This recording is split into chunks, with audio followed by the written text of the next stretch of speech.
Welcome to the peds world. मेरा नाम doctor Ahmad रसूल है। मैं माहिर अमराज़ बचकान हूँ। आज जिस टॉपिक पर हम बात करेंगे उसका नाम है स्टेटस एपिलेप्टिकस। स्टेटस एपिलेप्टिकस का मतलब ये है कि ऐसे फिट्स या सीजर्स जो 5 मिनट या 5 मिनट से ज़्यादा हों या मल्टीपल एपिसोड्स ऑफ सीजर्स हों, और लेकिन इन एपिसोड्स के दरमियान जो पेशेंट है वो अपना कॉन्शियस लेवल रिकवर नहीं करता, तो ऐसे फिट्स या सीजर्स को हम स्टेटस एपिलेप्टिकस का नाम देते हैं।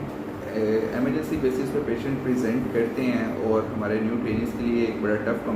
इसमें जो रूल ऑफ थंब है उस टाइम मैनेजमेंट का, वो हम फॉलो करते हैं ABC प्रोटोकॉल। ABC प्रोटोकॉल में हम सबसे पहले एयरवे को सिक्योर करते हैं और हम ऑक्सीजन सेचुरेशन और वाइटल्स लेते हैं। अगर ऑक्सीजन सेचुरेशन 88 से कम है तो हम ऑक्सीजन अटैच कर सकते हैं। दूसरा, हम कोई भी माउथ पीस या सॉफ्ट ऑब्जेक्ट रख सकते हैं between the teeths to avoid tongue bite. और थर्ड पर हम इसकी 2 IV लाइन्स सिक्योर करेंगे ऑन ऑपोजिट आर्म। अब इसमें मतलब हम एडजस्टली 2 चीज़ों को फॉलो करेंगे। एक ये कि हम उसी दौरान कॉज ऑफ फिट्स को देखने की कोशिश करेंगे, दूसरा हम फिट्स को मैनेज करेंगे। तो जब हम IV लाइन्स सिक्योर करते हैं तो एक IV लाइन से हम ब्लड सैंपल भी ड्रॉ कर सकते हैं और उसमें हम चेक करेंगे BSL levels, calcium level, magnesium level, electrolytes और क्रेटिनिन लेवल्स देख सकते हैं और CBC to rule out febrile illness. अब ऐसे पेशेंट्स जो हैं हाइपोग्लाइसीमिया अगर उनको नहीं भी है तो हमें उनको IV डेक्सट्रोज देनी चाहिए। IV डेक्सट्रोज देने से पेशेंट को नुकसान कुछ नहीं होगा, लेकिन बेशक उसको फिट्स हाइपोग्लाइसीमिया की वजह से नहीं हो रहे, लेकिन रेपिटेटिव मसल कॉन्ट्रैक्शन की वजह से या उसको मतलब जो उसकी ATP यूज़ हो रही है या वो हाइपोग्लिसेमिया में जाने के उसके चांसेस हैं, तो हम उसको IV डेक्सट्रोज दें और ऑन द पैरेलल साइड हम उसके फिट्स कंट्रोल करेंगे। फिट्स कंट्रोल करने के लिए हम सबसे पहले उसको डाइज़ीपाम देते हैं, तो डोर्मिकम के नाम से या डाइज़ीपाम देंगे, माइडोजोलैम देंगे, वेलियम इंजेक्शन के नाम से या डोर्मिकम इंजेक्शन के नाम से। इसको हम स्टैट डोज में देते हैं 0.3 to 0.5 mg पर kg स्टैट डोज पे देते हैं and we can wait for 5 minutes. अगर फिट्स इसमें सेटल नहीं होते तो हम रिपीट कर सकते हैं और we can repeat after 5 minutes up to 3 doses. अगर हम देखते हैं कि इसके बाद भी फिट सेटल नहीं होते तो हमारे पास जो नेक्स्ट ऑप्शन है वो है फेनिटॉइन की। फेनिटॉइन की जो लोडिंग डोज है वो 20 mg पर kg स्टैट डोज है। हम उससे उसको लोड करेंगे और 50 mg पर मिनट से ज़्यादा उसको नहीं देंगे। इसके बाद जब हम फेनिटॉइन को लोडिंग डोज में देते हैं तो उसके बाद इसकी जो मेंटेनेंस डोज है वो है 3 to 8 mg पर kg per day divided in 2 doses. अगर हम देखते हैं कि इससे भी फिट सेटल नहीं होते तो हमारे पास जो नेक्स्ट ऑप्शन है वो है phenobarbitone. Globally phenobarbitone IV form में अवेलेबल है। अनफॉर्चुनेटली पाकिस्तान में IV फॉर्म में अवेलेबल नहीं है।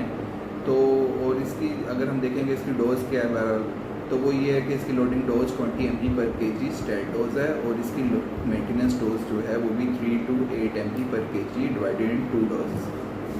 अब हम जब देखते हैं कि अगर फिनोबार्बिटोन देने के बाद भी फिट सेटल नहीं हो रहे तो हम फेनिटॉइन की लोडिंग डोज को बढ़ा सकते हैं और रिपीट कर सकते हैं and we can exceed up to 5 to 10 mg पर kg लोडिंग डोज। और अगर इन सब करने के बाद भी हमें लगता है कि पेशेंट के मतलब फिट सेटल नहीं हो रही तो हम उसको एपीवॉल से लोड कर सकते हैं। एपीवॉल की जो लोडिंग डोज है वो 30 mg पर kg स्टैट डोज है और बाज़ औक़ात हमें देखने को मिलता है कि इसके बाद भी फिट सेटल नहीं हो रहे थे तो हम इसको लेविट्राइसेटम से लोड कर सकते हैं। लेविट्राइसेटम भी हम 20 mg पर kg लोडिंग डोज देते हैं, विद इन 5 मिनट्स दे सकते हैं और इसकी जो मेंटेनेंस डोज है वो 30 mg पर kg per day divided into 2 to 3 doses. अक्सर औक़ात देखा जाता है कि ऐसे पेशेंट्स में फिट स्पीड भी सेटल नहीं हो रहे होते, तो इस सारे वक्फे के दौरान हमारे पास जो लैब्स हमने बिठवाई होती हैं वो आ जाती है। उसमें हम कैल्शियम लेवल को चेक कर सकते हैं, मैग्नीशियम लेवल को चेक कर सकते हैं, इलेक्ट्रोलाइट्स को चेक कर सकते हैं और हम बाकी जो फैक्टर्स हैं जैसे क्रेटिनिन लेवल बढ़ा हुआ है तो वो भी हमें पता लग जाएगा।